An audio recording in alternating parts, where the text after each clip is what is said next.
Attendees are in listen-only mode.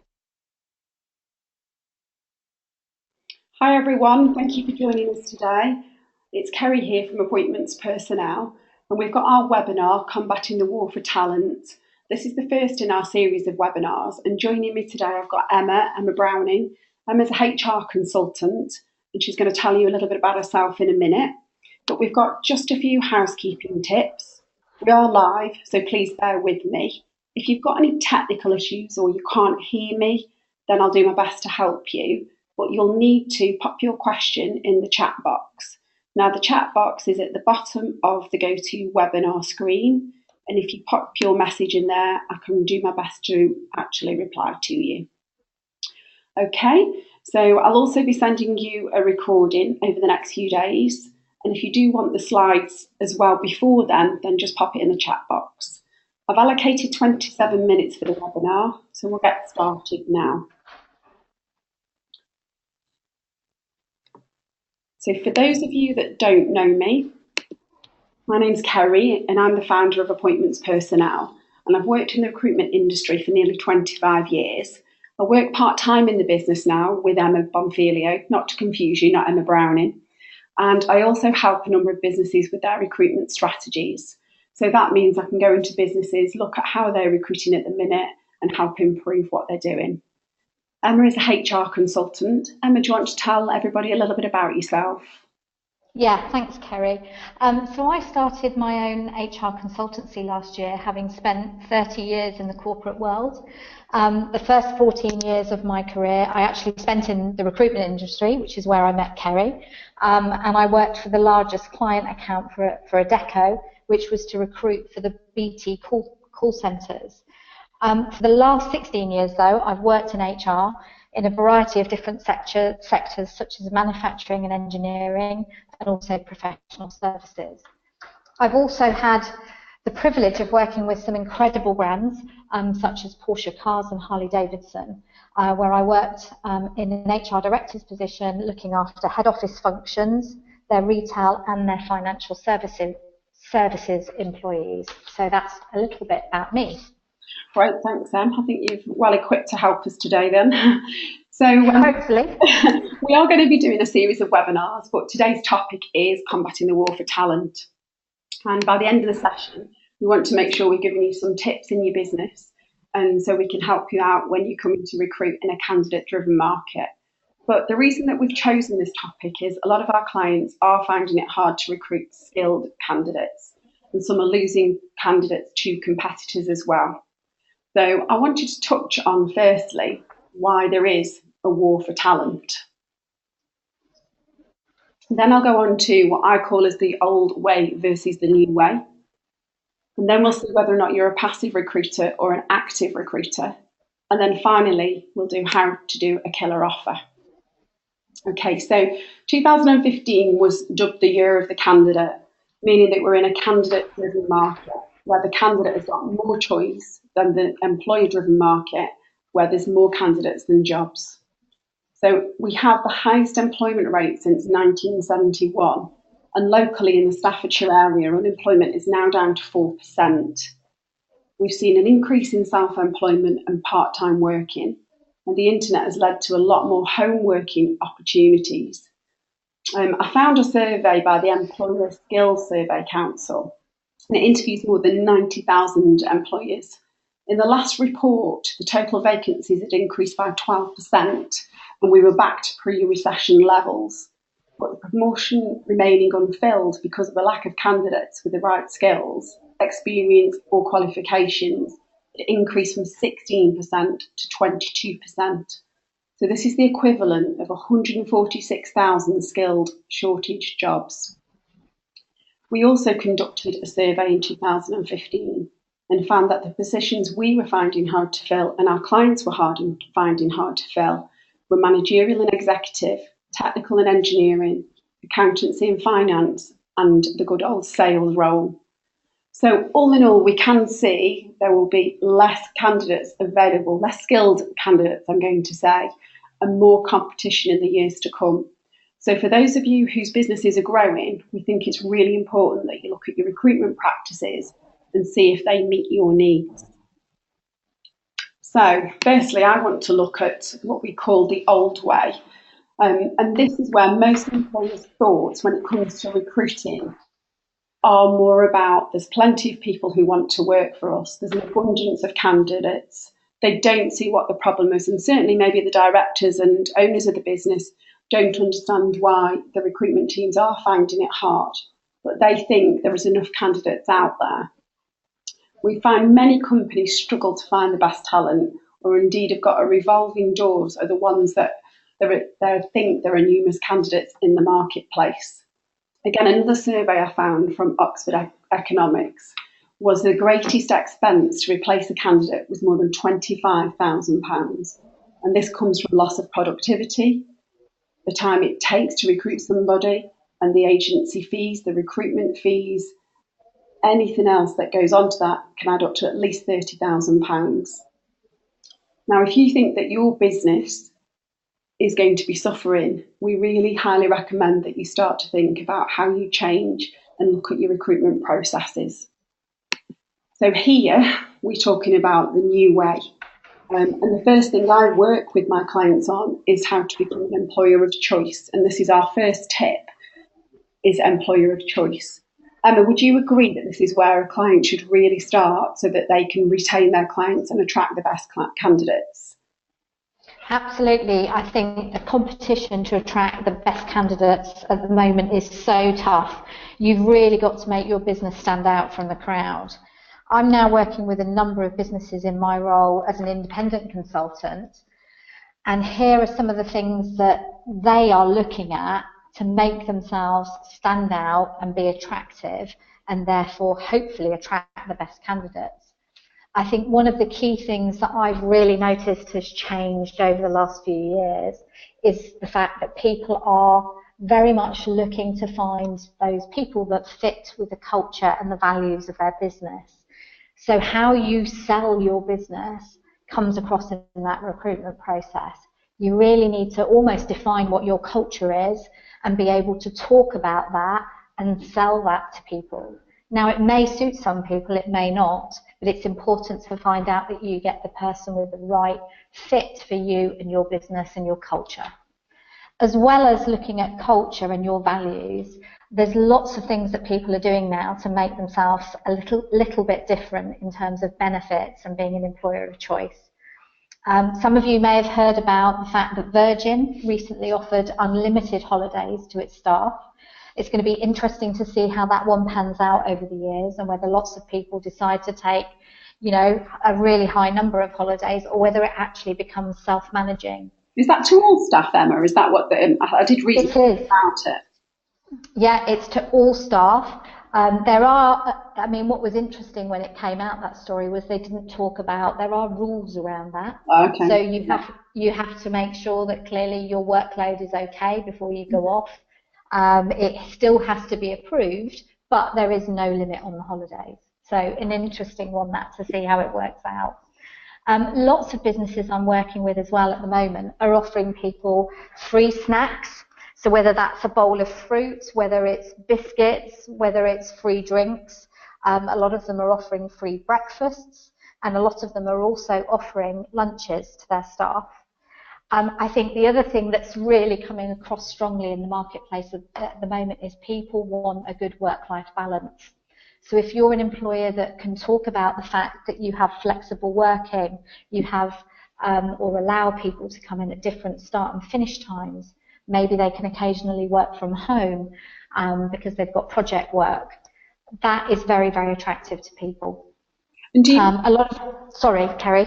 Are you finding the clients that you work with that have taken these steps and improved things, are you finding that they are finding it easier to attract candidates, or should we say the skilled candidates, into their business? Definitely, because these are the things that are making them stand out. And when we're talking to clients and we're talking to candidates, when a candidate has got 2 offers, for example, they are looking at those fringe benefits and those perks. And it's those things that are actually making their decision about where they join. So if you are a little bit different, that is something that could give you that competitive edge, definitely. And do you think it also helps them retain their candidates?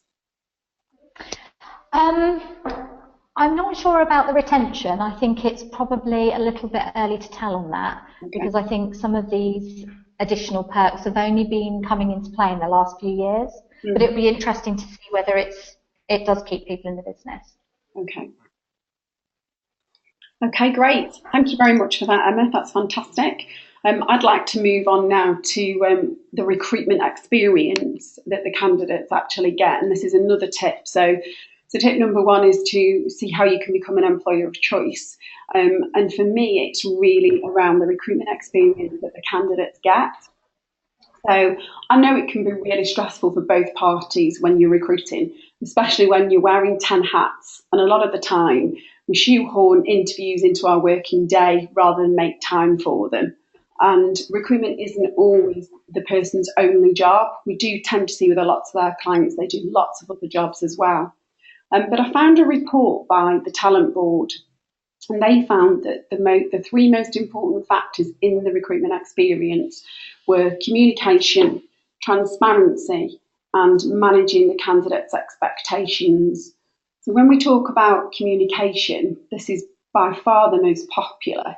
It's about how you communicate from your job advert, your career site, and any interaction that you actually have with the candidate. They can be put off so easily. And I think if this is the candidate that you want, then you do need to make sure that all of your processes are clear and concise. So application forms should be as short as possible, and the actual recruitment process should also be as quick as possible. You don't want your candidates waiting around for a long time. When we talk about transparency, I think the candidates said in the report that they favour companies that are able to give a clear indication about their culture and values, and that they can see themselves fitting in there.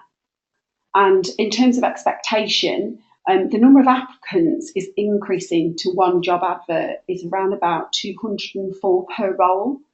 So this means there's a lot more interaction with the job seeker before they actually come to you. So again, I think it's really important that you get the communication right when it comes to the whole process. Would you agree with that, Emma? Yeah, absolutely. I think from a recruitment experience perspective, it's so important that you are keeping the candidate warm, for want of a better word, during it. It's really, really quick because people are, if they're interviewing, they're going to be going for other roles as well. I think it's really key that that process is quick and you get them an offer very quickly and you close them quickly. Yeah, okay. Which sort of moves on to my tips, really. And the first one I've put here is to train your line managers. So, of course, it is important. And again, I've got some more statistics on this. From a report, 40% take up to a month to decide. And I think in a candidate-driven market, that is really too long. So by training your line managers, you could possibly get them to make some decisions quicker. Create compelling adverts. 42% of candidates are turned off within the first 4 seconds of reading a job advert. So again, if you can look for compelling words to use or indeed sell your company in the job advert, not just put a job description, that's another tip. I would also recommend you walk through the process, be in your candidate's shoes and see how you want to be treated and make sure that that is then shown through your recruitment process. And make it feel personal, I suppose, even if you are recruiting for 10 customer service or 10 sales staff or whatever it might be, the candidate likes to think that they're the only person. So see where you can make it personal. And listen, because this will actually help you when it comes to creating your compelling offer. Listen to what's important to the candidate and see what it is they want, and then you can use that later on. And yes, we totally understand you have to kiss a few frogs before you find your prince. But if you can make a few of these changes, we think it'll be a little bit easier for you. So the next step, or the next area we want to look at, is whether or not you are a passive or an active recruiter. So if you find yourself resonating with the statements in the slide, then it's likely that you're a passive recruiter. And the danger of being a passive recruiter means you could find it taking you a lot longer to recruit, or indeed finding the wrong person and just taking them because it's a knee-jerk reaction to getting somebody in place. Emma, what are your experiences at the moment of passive, when your client is a passive recruiter? What do you tend to say to them?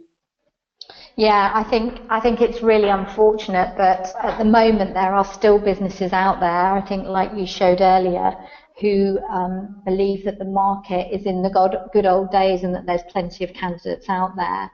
So what I see happening when this is the case, it's their attitude, and I'm sorry to say it, but perhaps their arrogance is coming across poorly to candidates. We've talked about how you need to be attractive and how your culture and your values really need to be ingrained into that recruitment process. So that attitude of arrogance and perhaps, you need to come and work for us really does put people off. And ultimately, those good quality candidates will have a choice of who to work for. So what the employers need to be doing, and this is a word that I use, is actually wooing their candidates. So how could you do this? It sounds obvious, but I've got a few pointers here if that's okay. Yeah, great. Shall I go down? If I go through the slide here, and these are some of the ones we've come up with, and then should we see if there's anything we've missed off, Emma, or if there's anything else you were put on over there than above that we've got already? Okay.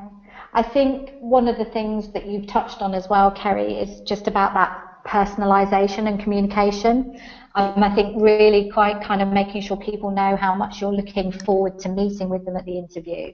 And all of these little things add up to you perhaps being engaging and inviting to that applicant and making them feel important is something that can make a huge difference. So I would just emphasise that personalisation. And I think the point you made about the listening, so that you really understand what it is that person is looking for from their next role, and that will help you make that compelling offer. Yeah, we had a question actually. We had a few clients that couldn't make today, and we had a few send in some questions. And one of the questions really was, what is it that is attracting candidates now? So in other, or how are they to attract candidates? So obviously they've got all of these methods now. Should I be doing social media? Should I be doing refer a friend? What should I be doing? Because nowadays there is so much to choose from. And I think that we've certainly found the referral system works, and we would always recommend that our clients do that first. And of course, use in conjunction with us, we're the active recruiter. We're always looking at ways that we can add candidates to our database, and we keep in touch with candidates.